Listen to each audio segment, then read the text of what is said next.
अस्सलाम वालेकुम स्टूडेंट्स, कैसे हैं आप सब? ठीक ठाक हैं? आप देख रहे हैं चैनल सर वकार वहीद। आईबी की वीडियोस को ज़्यादा ही बना दी हैं, राइट? आप बच्चों को खुश हो जाना चाहिए, ठीक है। पहले तो एक काम करो, इस वीडियो को सुनने से पहले यूट्यूब पे जाकर सर्च करो वकार रियल मोटिवेशन। मेरी एक वीडियो मिलेगी, उसे फॉलोअप करें। चैनल मिलेगा उसे फॉलोअप करें, क्योंकि वो चैनल आपकी ज़िंदगी को बदल के रख देगा। ये तो जॉब की तैयारी कराएगा, लेकिन वो चैनल आपको लाजमी चेंज कर देगा। न्यू टाइप ओपन करो, सर्च करो वकार रियल मोटिवेशन, सब्सक्राइब कर लो। उसके बाद इस वीडियो को सुनो। भाई एक मिनट मेरी बात भी मान लिया करो।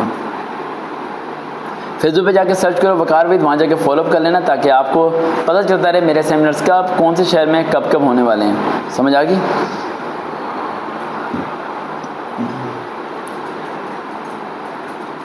अब आ रहे हैं हम आईबी के एमसीक्यू, जनरल नॉलेज, जो क्वेश्चन हमेशा बच्चों के गलत होते हैं। लिखवाने लगा हूँ तो उसके रेलिवेंट आप लोगों ने याद कर लेना है, ठीक है ना।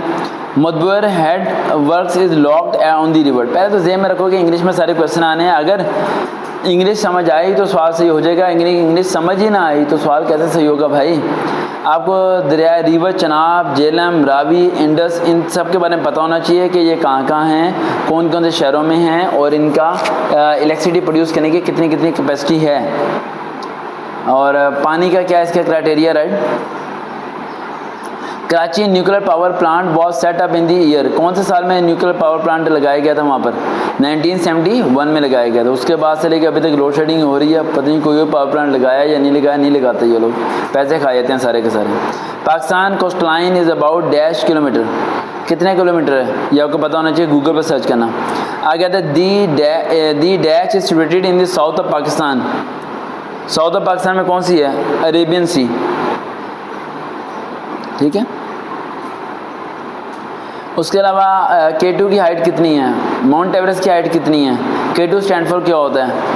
उसके अलावा इंडस वाटर ट्रीटी, ठीक है, ये पता होना चाहिए आपको। Mohammad Ali Bogra became prime minister on, कब बने थे प्राइम मिनिस्टर? इसने पाकिस्तान की प्राइम मिनिस्टर की हिस्ट्री निकाल लेना, ठीक है। तो पता 25-26 होते हैं, वो सारे नाम याद कर लेना, उनमें से कोई एक आ जाएगा। उसकी डेट भी याद कर लेना, वो कब कब वो आए थे। Pakistan became member of the United Nations, कब बने थे यूनाइटेड नेशंस के member Pakistan? Second OIC conference was held in Lahore. कब हुई थी OIC कॉन्फ्रेंस सेकेंड लाहौर में? गूगल पर सर्च करना पड़ेगा। ऑप्शन चलो दे देता हूँ थोड़ी सी। 12 अप्रैल 1974, 22 फेब 1974 या 25 1975। आगे Pakistan share dash kilometre border line with Iran. Iran से कितनी है बॉर्डर लाइन हमारी? 800, 600, 700 या 500? यानी अब ईरान वाली बॉर्डर लाइन तो नहीं आएगी ना। कौन सी आएगी? अफगानिस्तान वाली आ सकती है, चाइना वाली आ सकती है, इंडिया वाली आ सकती है। तो ये ना सोचना कि ईरान वाली याद करके चले जाओ। यानी पाकिस्तान के सारे बॉर्डर की जो किलोमीटर जितनी लेंथ है उसे याद कर लेना, वो उनमें से कोई भी आ सकती है। आगे 7 April is observe internationally as, कैसा होता है वो? वुमेन डे होता है या वाटर डे होता है? Which country is called is the land of cakes? Island होता है, स्कॉटलैंड होता है, फिनलैंड होता है या नीदरलैंड होता है? पढ़ लेना, ठीक है। ये मैं जनरल नॉलेज कुछ थोड़ा बहुत बता दिया, इसे फॉलोअप कर लो और इसे याद करो, इससे रेलिवेंट याद करो, ताकि आईबी का टेस्ट आपका पास हो जाए। ज़रा भी परेशान मत हो, इंशाल्लाह टेस्ट में अच्छे नंबर आएंगे और मज़े तक पहुँचोगे। देखते रहें चैनल सर वकार भाई, दोबारा मुलाकात होगी। अल्लाह।